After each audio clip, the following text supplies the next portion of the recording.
All multiplayer shooter game modes have objectives, but not all game modes are considered objective modes.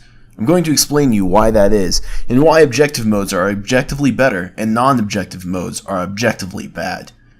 In case it's not obvious enough in my voice, I'm pretty badly sick with a case of strep throat.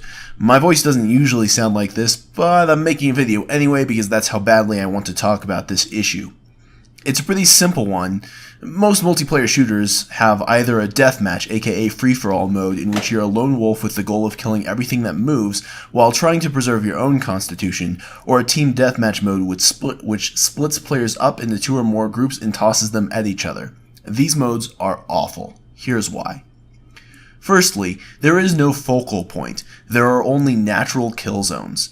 Let's break that down to be completely clear. Focal points are physical areas in a game's map which you, as a player, are directly incentivized to attack or control. Examples of this would be Control Point or King of the Hill maps where you have to lock down small areas that generate points for your team, the enemy's goal in a variation of soccer or basketball, or even a roaming objective such as in Capture the Flag.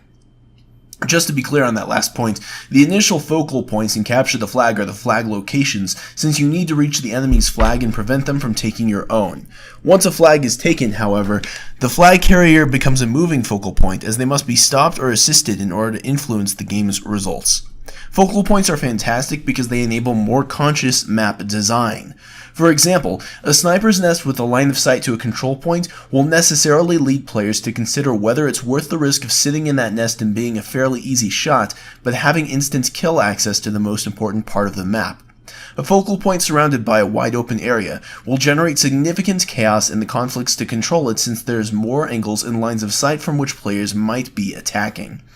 In other words, the paths that lead to focal points and the areas surrounding focal points matter a great deal, with each little decision on the design of the level geometry having the potential to massively impact a game's flow.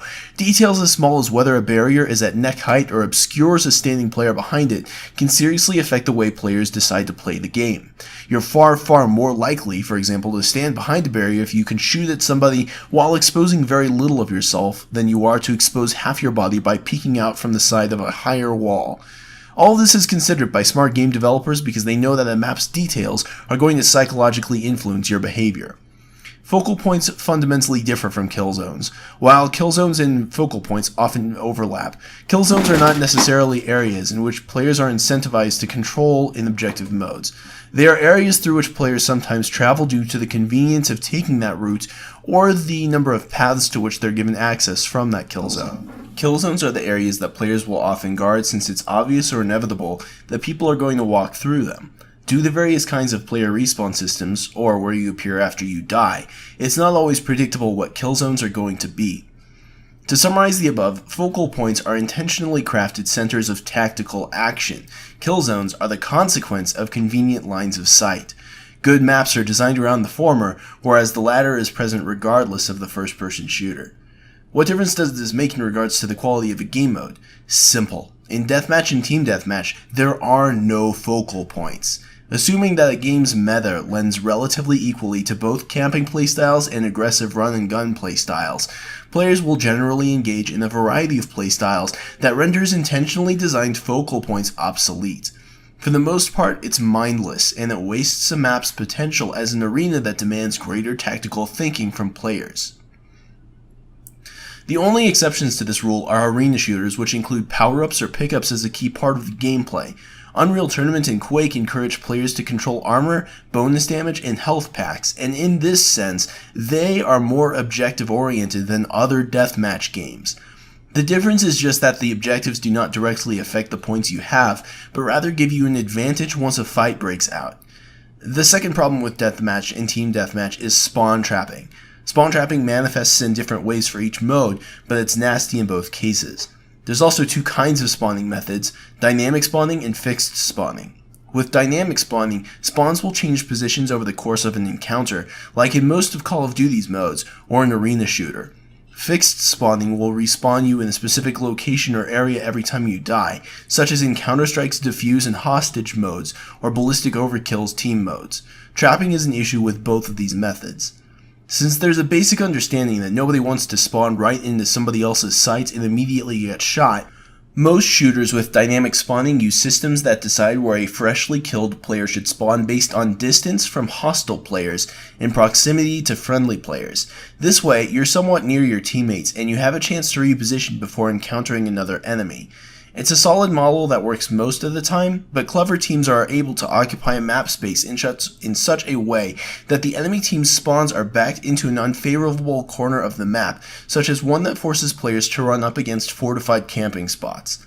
If this trap holds, then one team will be permanently disadvantaged and must have significantly greater skill than the other team in order to break the trap and recover.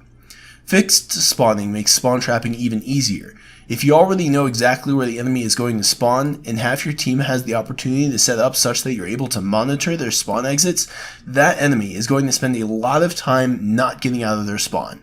Unless the trapping team is actually incompetent and or the trapped team is playing really well, the trapped team is going to be destroyed and mostly robbed of the game itself. Note that this is not something for which I fault players. No, you have every right to spawn trap, and I'll spawn trap your ass any day if I get the chance. This is the fault of the developers who set up a game in which effectively camping the enemy's spawn exits is encouraged. This is why I made this video. If you're paying attention, you'll notice I haven't gotten to free-for-all spawning flaws yet. Generally speaking, you can't be spawn trapped in free-for-all, you can only be denied certain spawning points based on where players decide to set up shop, and that's fine. The flaw created by this mode will heavily restrict map design, however, as defensive players will naturally gravitate towards corner locations that allow them to see down long lines of sight, and thus catch more fresh spawns, or even catch other players spawning right in their line of sight. Some games have attempted to solve this problem by granting spawn immunity, but all that accomplishes is punishing the dominant defensive players for thinking tactically. The other problem there, of course, is that your control over what happens in Deathmatch is severely limited. It's the only major shooter mode in which luck is actually legitimately a factor, as the range of possibilities for the locations of other players covers every inch of the map except for the little area in which you've just spawned. Picking a direction and hoping nobody's already looking at you is the best you can do, and in maps with long sightlines, this is a vicious and unrewarding part of the game that hurts you as long as you're not so amazing that you never die. Sure, I have games where I never die, but that doesn't mean I'm okay with this discouraging flaw. Problem number 3 with Deathmatch and Team Deathmatch, they're the most popular modes. That's right, in nearly every shooter I've ever played, and I've played over 100 of them, the most brainless modes are the most popular. And yes, they are brainless compared to objective modes. There's simply far less game sense required to win in Deathmatch or Team Deathmatch than there is required to win in King of the Hill, Capture the Flag, or anything with an objective more complex than murder.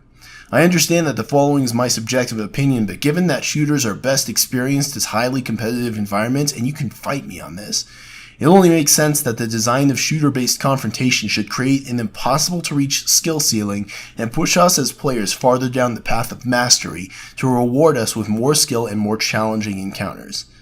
Too long didn't watch? Deathmatch and Team Deathmatch are for scrubs, and that's coming from a player that's statistically likely to hand you your ass.